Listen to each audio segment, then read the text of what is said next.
kusangana kwatiri kuita zvekare pano pahadzirare 263 pano pachange ndichikuzivisai manews updates ezvinhu zviri kuitika munyika yedu yezimbabwe. Saka kana uchiri munyowani pathis youtube channel yokusubscribe mahara wotena on the notification bell so that patinodzoka neamwe maposts uchange uchingozvionera panapa uchange uchiwana manews updates ezvinhu zviri kuitika munyika yedu yezimbabwe nguva nenguva. Saka ndatisubscribei, ndatilike this video, ndashare this video kuhama neshamwari kuti vabatsirikane nekuona update siendawo nezvayo muzora nhasi. Vadikani manews updates epanapa tinoyanawo tikamabatanidza tinenge tichiitira kuti muwane manews updates akati wandei pasame video. Sekuziva kwamunozvita hatinonoke kufamba nemanews updates, andinonoke ndinomanya nawo nguva nenguva. Saka ndatilike this video, kana udawo ndikasike kudzoka nekukasika ndatiwanzei malikes pathis video. Vadikani ndine mashoko emurume uyo anga achitaura kuti nyika yezimbabwe inofanira kutangidzwa pazvese. Ndozvaanga achitaura achiti nyika yezimbabwe inofanira kutangidzwa pazvese. Hanzi mbavha dzawanda ende handisi kutaura inini izvizvi, iye azvitaurira ega mbune nemuromo wake. Ndakazotaura ndiri ini zvinoita kunge ndiri kuisa tuma something mukati memashoko ake. So dawo kusiya muchiona video rake. Wapedza kuona video rake handisati ndapedza ndine imwe futi update yandauya nezvayo. Ndatilike this video, ndatishare this video kuhama neshamwari ndichitenda zvikuru nesupport yamunopa panapa pathis youtube channel. Rudo rwenyu rwakandinakira. Inini chandinogona kukutendai nacho kukasika kumhanya nemanews updates. Zvandakuita munguva inoida kumbokusiyai muchiona video rake. Wapedza kuona video rake ndiri kubva ndarova last update yasara. Ndatione this video. Inini sekuona kwangu, our country needs a serious reset. Yekudzi factory reset yepamafoni because what we are seeing now is very disturbing. We cannot have a country where makororo, thieves, criminals are the ones that are idolized, are the ones that are placed on the pedestal, are the ones that are actually welcomed in the highest offices on the land. Where does that take us as a country? Surely, how can our children now grow up idolizing mbavha nemakororo kuti no, I want to be like that guy, that is my hero. Ona ari kutomita vakuru ava venyika. No, we have to reset. We have to reset, otherwise we have corrupted our country as a whole. The very fabric of our society, of our country is now corrupted. We need to respect hard work, honest hard work.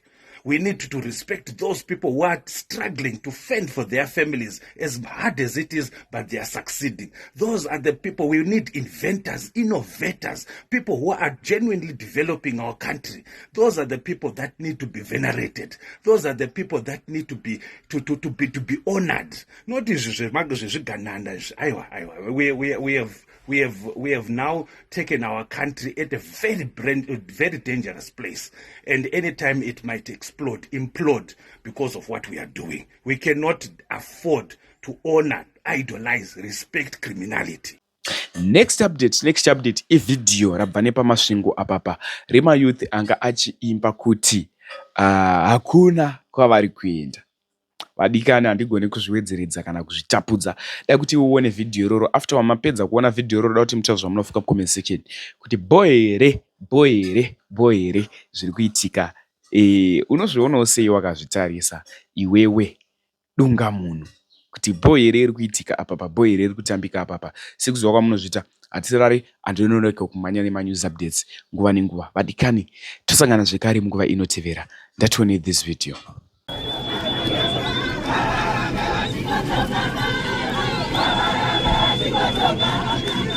Sakabatwa kuti Masvingo province war veterans program. Alright, okay. The arrival of the investment advisor Dr. Tumbarara chakabatwa kuti my youth leading from the front. Ati baba mnanga varambe vachingotonga.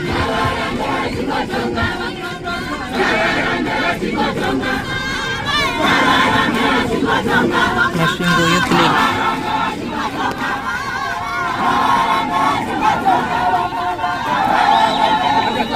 Chakabatwa mudhara.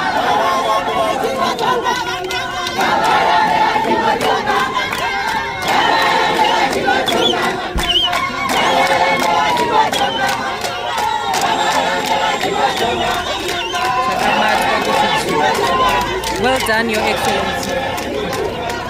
Tinokutendai nemaprograms akadai. Muri kufamba kumaprovinces ese muchi-empower ma-war veterans.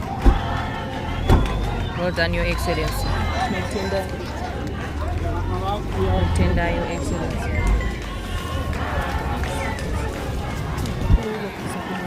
ZW.